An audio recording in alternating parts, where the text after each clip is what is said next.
In October of 1933, the wind was a thief.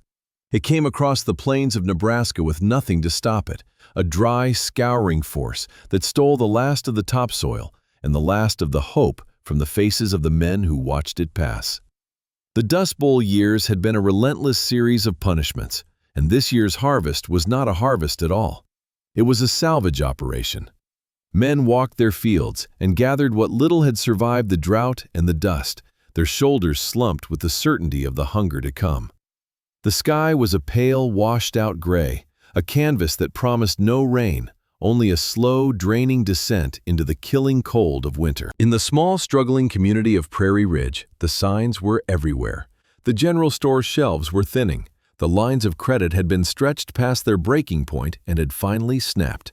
Families were canning what they could, but the jars on their cellar shelves were a sparse collection, a sad testament to a season of failure. There was talk of the government, of relief, but it was a distant, abstract hope. The immediate reality was the howl of the wind and the knowledge that the larder was nearly empty. Winter was not a season here. It was a predator, and it was stalking a weakened herd. They all remembered the winter before. It had been brutal, taking 3 of the town's elders and a child from the Miller farm. They had died not just of the cold, but of the sicknesses that preyed on the malnourished, the bodies too weak to fight back. Now, as the men gathered at the store, their talk was low and grim. They spoke of firewood, of how much hay they had for their livestock, of the impossible price of coal shipped in by rail. Every conversation was an audit of scarcity, a quiet calculation of survival. And then there was Josiah. Josiah was a man who listened more than he spoke, a farmer whose hands were as calloused as any other, but whose eyes seemed to see things differently. He watched the worried faces. He heard the grim talk, but he did not participate in the communal despair. While other men were reinforcing their barns, patching their roofs, and splitting the last of their wood, Josiah was doing something strange, something inexplicable. On the south side of his large, sturdy barn, he had begun to build a wall. It was not a solid wall. It was a frame, a massive skeletal structure 50 feet long and 10 feet high. It was made of 2 parallel sets of wooden studs, separated by a gap of nearly 2 feet. It looked fragile, almost foolish, standing there against the solid oak of his barn. It looked like he was building a second, flimsier house around his first. His neighbors watched him from a distance, their faces a mixture of pity and contempt. They saw him measuring, sawing, and hammering from dawn until dusk, his movements precise and unhurried.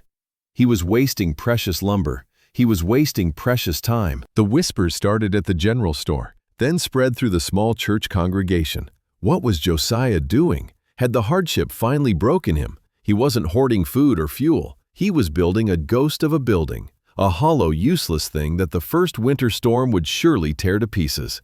It was a folly, a monument to a mind that had come unmoored from the hard reality they all faced. He was building a house of ice to survive the winter, they joked, though the laughter was thin and nervous. Why would a man build a house of ice to protect himself from the killing cold? Why indeed? That question hung in the air over Prairie Ridge, as tangible as the dust and the coming frost. And the answer Josiah held, locked behind his quiet persistence, would not only change their minds, it would save their lives. The folly on the south side of his barn was not a sign of madness.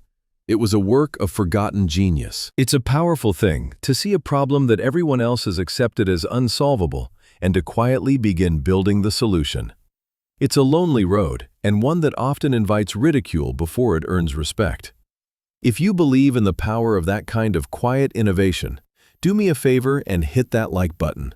And be sure to subscribe because you are not going to want to miss the physics behind Josiah's madness. Let me know in the comments. What's the coldest winter you've ever lived through? I want to hear about it. Because Josiah was preparing for a winter colder than any of them could imagine, and the secret was hidden inside that strange wooden wall, a secret he had learned not in a farmer's almanac, but on the frozen expanse of the Great Lakes, years before he ever tilled a single acre of soil. Josiah was not born to the plains. He had come west with his wife Sarah, seeking land and a life of his own. But his youth had been spent in the north, in Michigan, where winter was not a dry, scouring wind, but a deep, heavy cold that settled over the world for months. As a young man, he had worked on the ice harvesting crews on Lake Superior. It was brutal, dangerous work, but it had taught him a profound respect for ice. He had learned things about it that most people never considered. He had seen how the ice houses, vast barns packed with sawdust and 1,000-pound blocks of lake ice, could keep their contents frozen solid through the blistering heat of July. He understood insulation, of course, but it was more than that. He had felt the immense, lingering cold that radiated from the ice, a cold that seemed to have a life of its own. But what truly fascinated him was the process of its creation. He had seen firsthand the vast energy exchange that took place when water gave up its heat to become a solid. He had stood on the edge of the lake as it froze, feeling a strange, almost imperceptible warmth rising from the water's surface as it surrendered to the cold. The old-timers called it the lake's last breath. Years later, as a farmer, he had tried to build a conventional greenhouse. He had saved for a year to buy the panes of glass. He built a small lean-to against his house, hoping to grow some greens for his family through the winter. It had been a catastrophic failure. The first moderately cold night, the small wood stove he kept inside was simply overwhelmed. The glass, which so effectively trapped the sun's heat during the day, became a gaping wound at night, bleeding warmth out into the freezing air at an astonishing rate. By morning, every tender plant was a blackened, frozen husk, and 2 of the expensive glass panes had cracked from the thermal shocks. He had failed, but he had also learned. The problem was not the cold. The problem was volatility. The problem was the massive, violent swing in energy. The greenhouse would gain thousands of BTUs of solar energy during the day, only to lose it all and more in a few hours of darkness. A small stove was like trying to fill a bucket with a massive hole in the bottom. It was a fool's errand, a battle against the fundamental laws of thermodynamics that you could not win with brute force alone. You needed a different strategy. You needed a buffer. You needed a battery. That was the seed of the idea. What if he could capture that energy? What if he could smooth out the violent peaks and troughs of temperature? He thought of the ice houses of his youth. They resisted the summer heat with their immense thermal mass. Could the same principle work in reverse? Could a massive wall of ice, instead of keeping things cold, actually keep things from freezing? It was a paradox that would make most people laugh, and they did. But Josiah had felt the lake's last breath.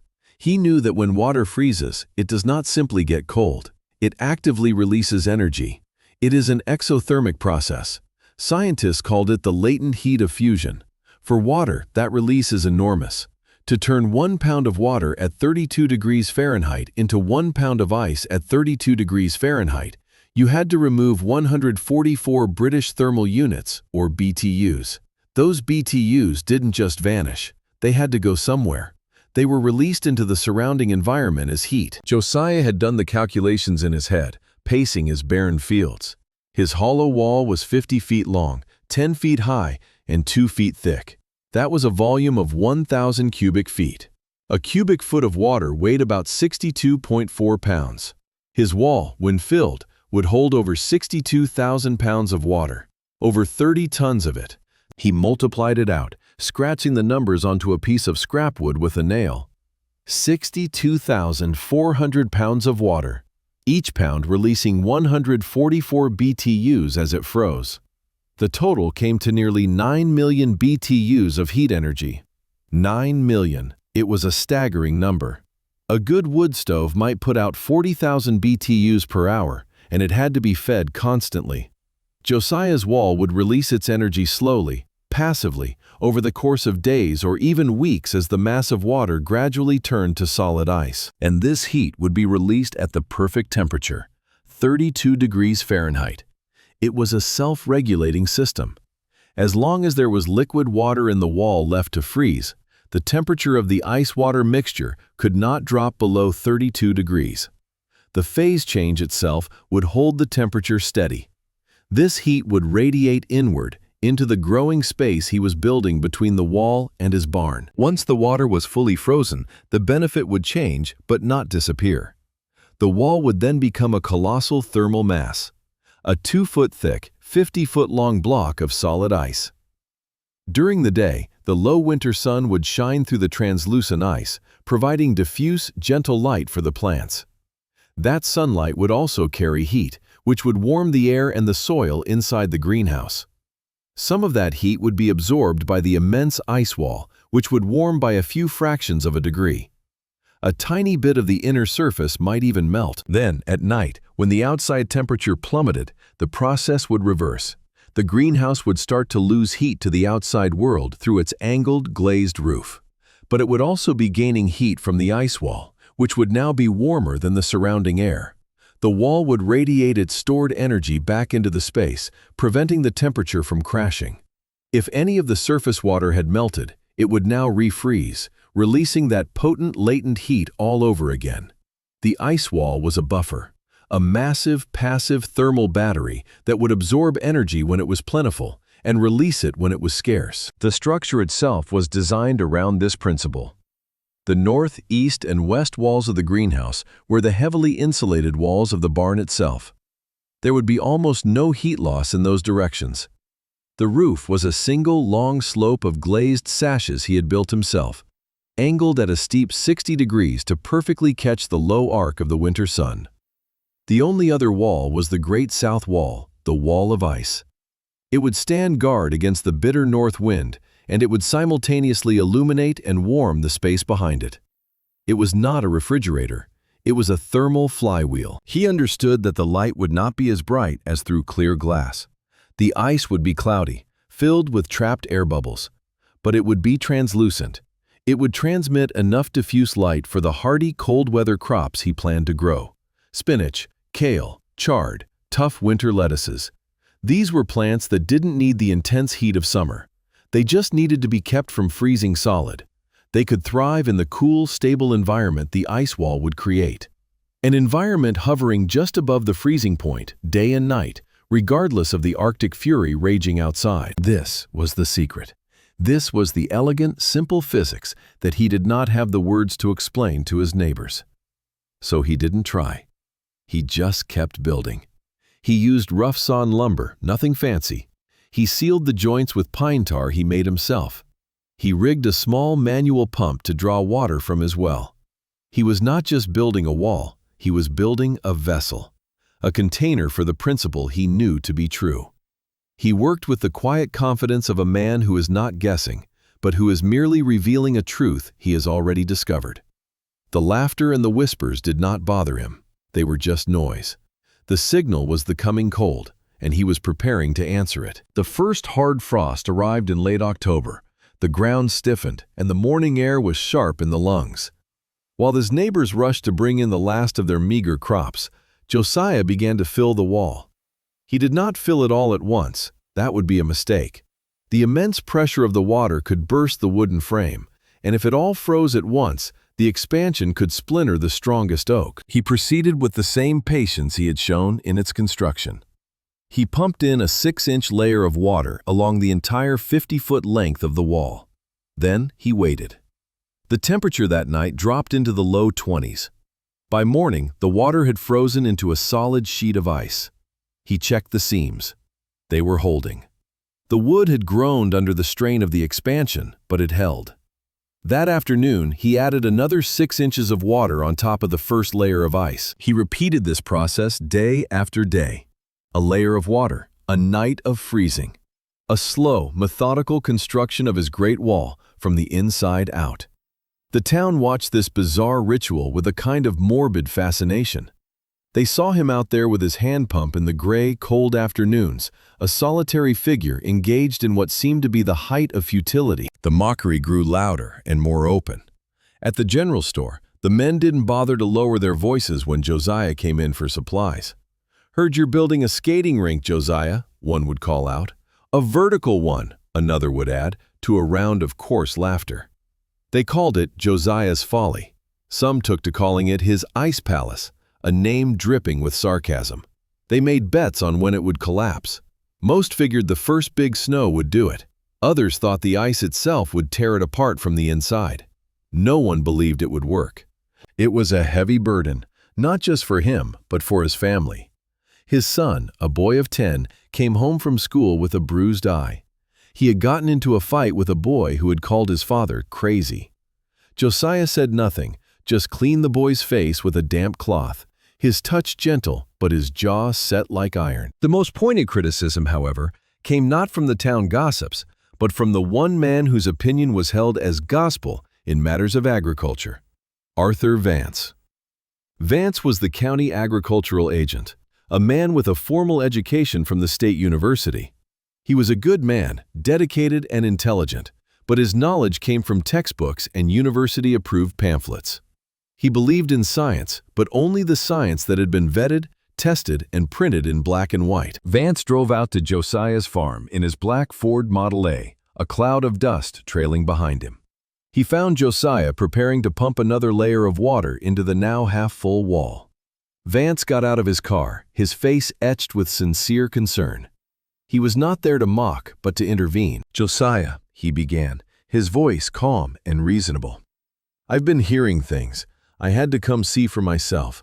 Can you tell me what you're trying to accomplish here?" Josiah stopped his work and looked at the man. He explained his idea in the simplest terms he could. He spoke of the heat released by freezing water, of the thermal mass of the ice. Vance listened patiently, nodding, but his expression grew more and more pained. When Josiah was finished, Vance shook his head slowly, a sad, disappointed motion. "Josiah, I respect your ingenuity. I truly do. But you are making a grave mistake. Your principles are confused." He began to lecture, his tone shifting from concerned neighbor to authoritative expert.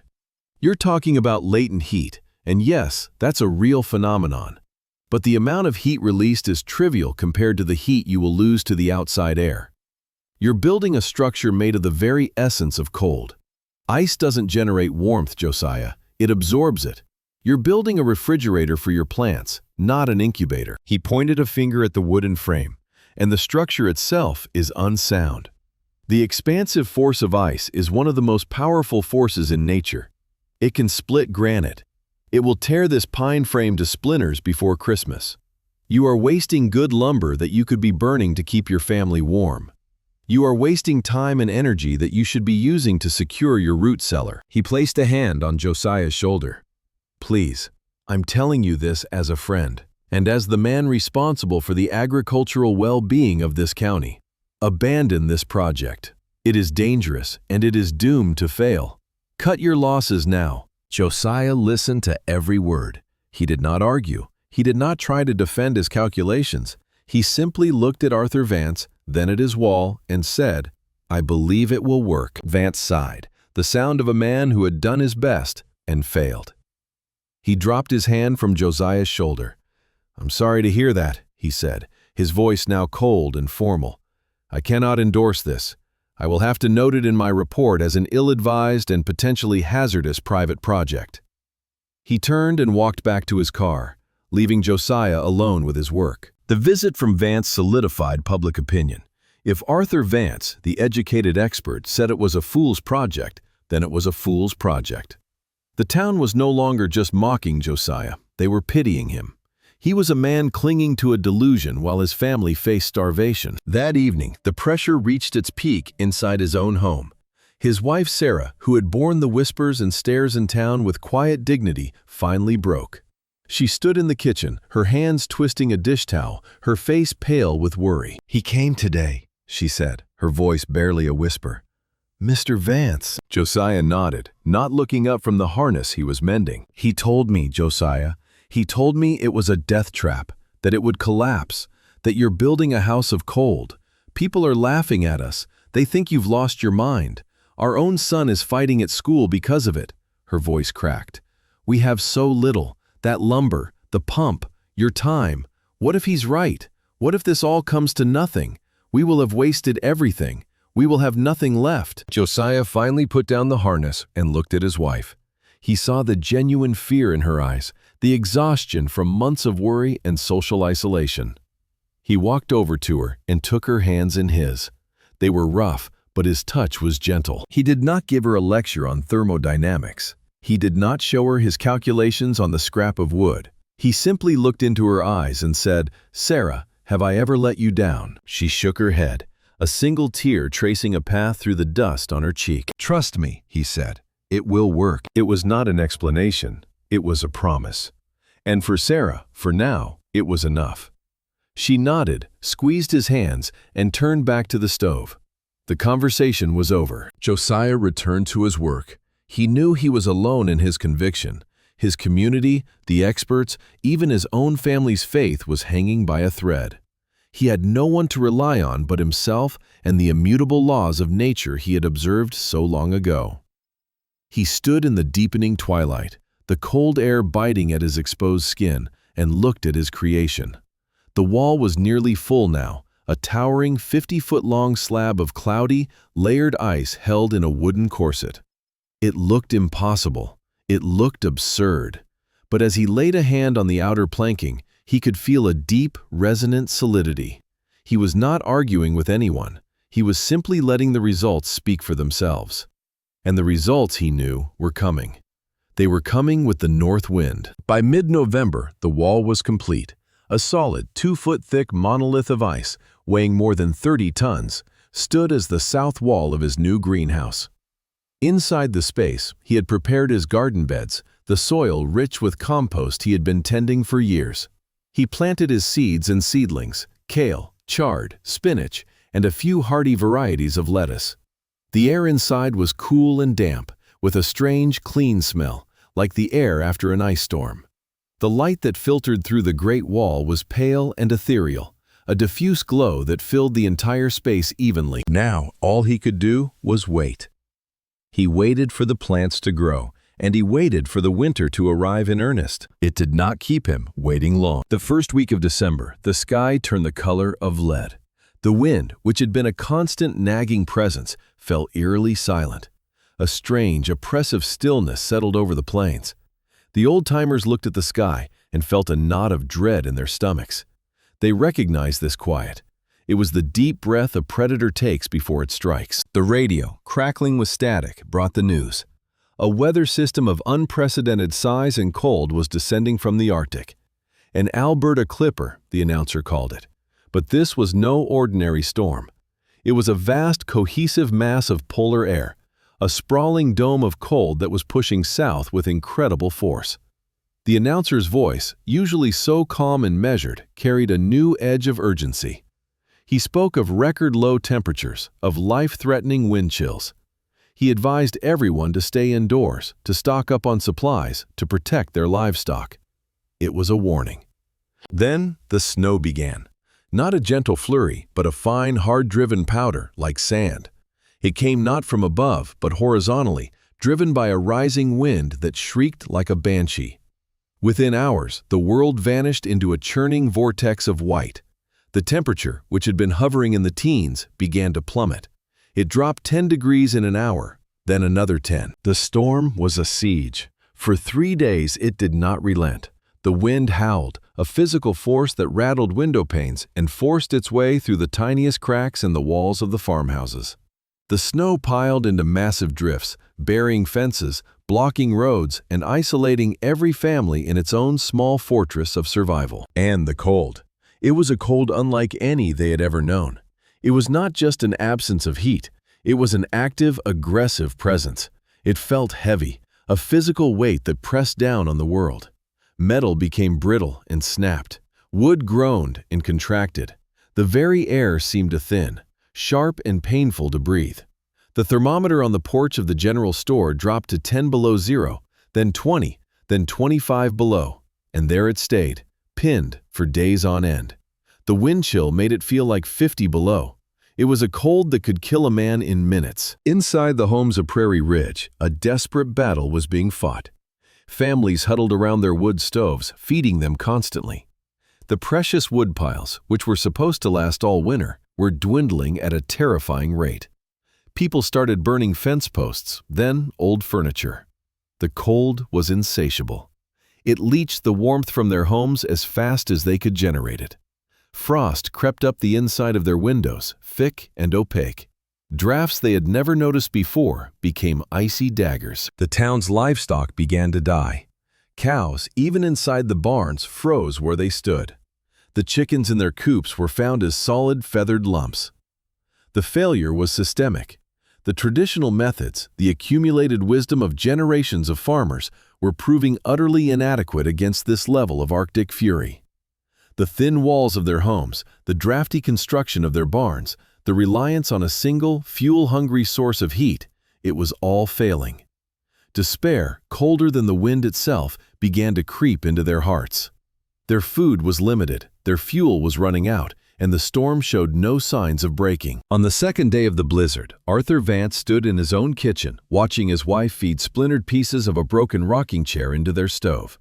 He had one of the best-built houses in the county, yet the temperature in the room was barely 50 degrees. He had already lost 3 of his best cattle. His own root cellar, which he had so confidently advised Josiah to focus on, was now dangerously cold. He worried his potatoes and apples would freeze solid. He had done everything right. He had followed the books. He had been the expert. And he was failing. And in that moment of cold, desperate failure, he thought of Josiah. He thought of the ice wall. He imagined it out there in the storm, a monument to folly. He pictured it shattered by the wind, the wooden frame collapsed under a mountain of snow, the folly complete and undeniable. The thought gave him a grim, miserable flicker of satisfaction. At least he had not been that much of a fool. But the thought lingered, a nagging, persistent curiosity. What if? What if he had been wrong? The idea was absurd, but in a world where everything he knew was failing, the absurd began to seem plausible. By the third day, with the wind still howling and his fuel pile down to its last few logs, the curiosity had become an obsession. He had to know. He had to see the failure with his own eyes. He bundled himself in every layer of clothing he owned until he could barely move. He told his wife he was going to check the barn, a lie to keep her from worrying.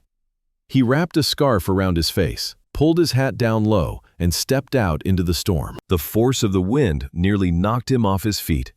The air was so cold it felt like breathing fire.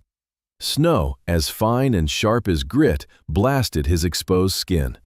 He could barely see 10 feet in front of him. The half-mile trek to Josiah's farm was the most dangerous journey of his life. He navigated by memory, following the faint line of a fence he knew was there. Drifts were up to his chest. Several times he stumbled and fell, the snow threatening to swallow him. He was driven by a single irrational need, to see the ruins of Josiah's folly. When he finally stumbled onto Josiah's property, he could barely recognize it. Everything was buried in a smooth, undulating sea of white. He saw the roof of the barn, a dark shape against the swirling gray, and there, next to it, was the wall. It was not collapsed. It was not shattered. It stood, serene and unmoved, a towering bank of white against the storm. The snow had plastered itself against the outer planks and drifted up against its base, but the structure was perfectly intact. It seemed to have become part of the winter landscape, a feature of the storm itself. Arthur Vance stared, his mind struggling to process what he was seeing. He had been so certain. He had predicted its failure with the absolute confidence of an expert. He trudged closer, his legs heavy with cold and exhaustion. He reached Josiah's house and hammered on the door with a gloved fist. The door opened, and there was Josiah. He was not bundled in layers. He was in his shirt sleeves. He looked calm, unworried. He saw Vance, covered in snow, his face pale with cold, and his eyes widened in surprise. "Arthur, my God, man, get inside." He pulled Vance into the warmth of the kitchen. It was not just warm, it was comfortable. A pot of soup simmered on the stove. Sarah and the boy were sitting at the table, reading. There was no sense of panic, no sign of the desperate battle for survival that was consuming every other household in the county. Vance was so stunned he could barely speak. He stammered something about checking on them, about the storm. Josiah just nodded. "The storm is bad," he said simply. "Come, let me show you." He led the still dazed Vance through the house to the back door that led into the barn. The barn was cold, but not brutally so. The animals were on their feet, shifting in their stalls, their breath pluming in the air. They were alive and well. Then Josiah opened a thick, insulated door on the south side of the barn, a door Vance had never seen before. He opened the door to the greenhouse. Arthur Vance was hit not by a wave of cold, but by a gentle swell of cool, damp, living air. It smelled of earth and green things. He stepped through the doorway and stopped, his mind refusing to believe what his eyes were seeing. Outside, a world of white fury raged at 30 below zero. Inside, it was a tranquil, green sanctuary. Rows of spinach, kale, and chard stood vibrant and healthy, their leaves a deep, impossible green. There was no snow. There was no wind. There was no sign of the Arctic death that held the world in its grip. The only light came from the great wall of ice, which glowed with a soft, ethereal luminescence, filtering the storm's gray light into a peaceful, diffuse radiance. Vance walked forward as if in a dream. He looked at a thermometer hanging from a beam. It read 36 degrees Fahrenheit, 4 degrees above freezing. He reached out a trembling hand and touched a leaf of kale. It was crisp and cool, beaded with moisture. It was alive. Then he turned to the wall. The great 2-foot-thick slab of ice. He placed his bare hand against the inner surface of the wooden planks that contained it. He expected a searing, painful cold. But it was not. It was just cool. A neutral coolness, like the wall of a deep cellar. It was not radiating cold into the room. If anything, it felt like it was holding the cold at bay. He looked at Josiah, his eyes wide with a question he could not articulate. "The water is still freezing," Josiah said, his voice calm and quiet. "In the center of the wall. It's been releasing its heat this whole time. 9 million BTUs. A slow, steady fire made of cold." Arthur Vance, the expert, the man of science and books, simply stared at the impossible thriving garden. He looked at the glowing wall of ice, at the calm farmer in his shirt sleeves, and then back at the thermometer. 36 degrees. Outside, it was 30 below. A 70-degree difference, maintained with no fire, no fuel, nothing but a wall of frozen water and the elegant, undeniable power of a forgotten law of physics. He had not come to witness a failure. He had come to witness a miracle. The storm finally broke after 5 long days. The wind died down and the sun emerged, a pale, watery disk in a crystalline blue sky. The world was transformed, a landscape of sculpted white, beautiful and deadly. The roads were impassable, the town was cut off, and the inventory of survival was grimly tallied. Fuel was almost gone. Food was being strictly rationed. The cold snap was predicted to hold for at least another week. The immediate danger of the storm had passed, but the slow, quiet danger of starvation and freezing had just begun. A town meeting was called at the general store, the only building with a generator to power its lights. The mood was somber. The mayor spoke of conservation, of sharing resources, of the hope that a relief train could get through by the end of the month. It was a speech of managed despair. Then the door opened, letting in a swirl of frigid air. Josiah walked in. He was not empty-handed. He was carrying a large wooden crate. He set it down on the counter in the middle of the room. The crate was filled to the brim with fresh green vegetables. Dark green spinach, ruffled kale, thick-stemmed chard. The sight of it was so shocking, so out of place in their dead, white world, that for a moment no one spoke. They just stared. It was like a mirage. Then Arthur Vance, who had been standing silently at the back of the room, stepped forward. All eyes turned to him. They expected him to denounce this, to declare it a trick. Instead, he walked to the crate, picked up a leaf of spinach, and held it up for all to see. "I have been to Josiah's farm," he said, his voice ringing with a strange, new humility. "I have stood inside his greenhouse. While the wind howled at 30 below, his plants were alive and well at 36 above. I saw it with my own eyes." He turned to face the crowd, his expression deeply serious. "For months, we have called his creation Josiah's folly. We laughed at him. I, your county agent, your expert, I told him he was a fool. I told him he was building a refrigerator." He paused, letting the weight of his words settle in the silent room. "I was the fool," he said, his voice clear and strong. "We were all fools. Josiah didn't build a refrigerator. He built a thermal battery. He harnessed the very power of the cold to fight the cold. That wall of ice contains over 30 tons of water.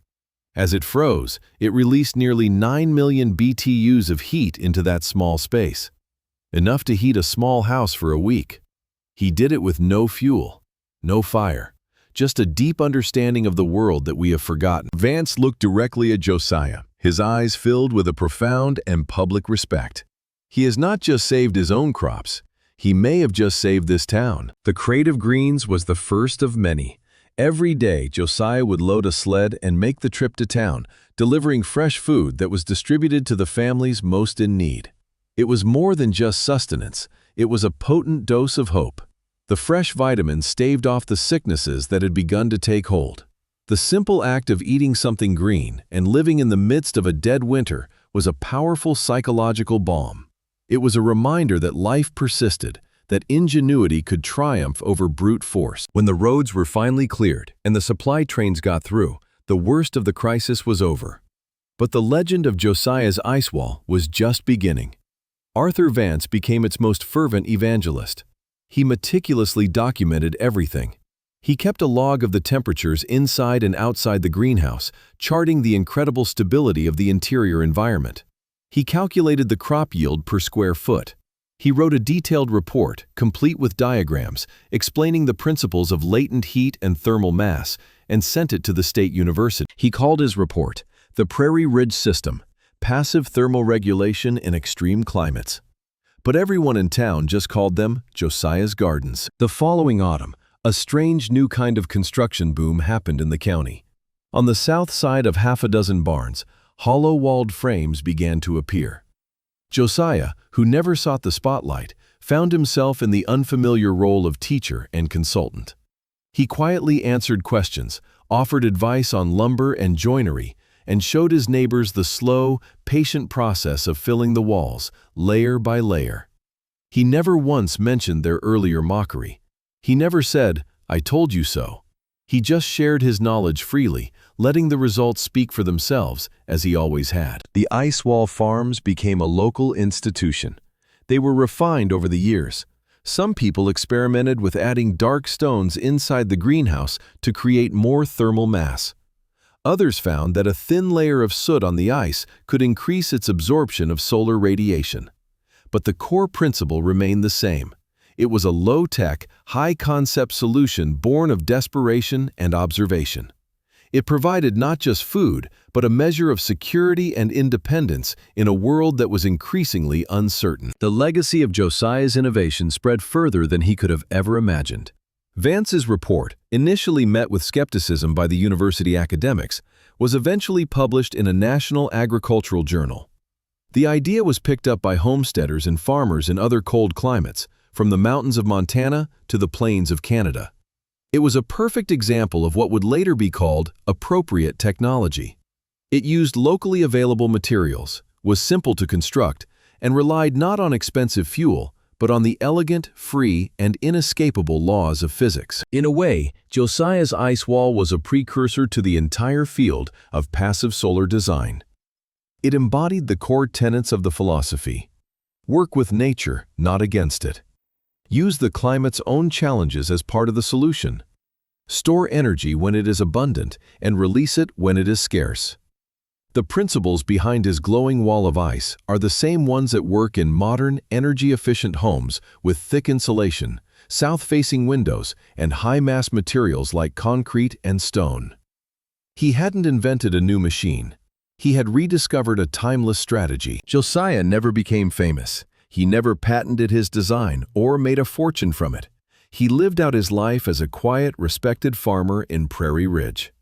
But his legacy was written on the landscape. It was visible every winter, in the pale, glowing rectangles of light that shone from the south side of barns all across the county. Each one a small pocket of green, defiant life in the heart of the killing cold. The story of Josiah and his ice wall is a powerful lesson.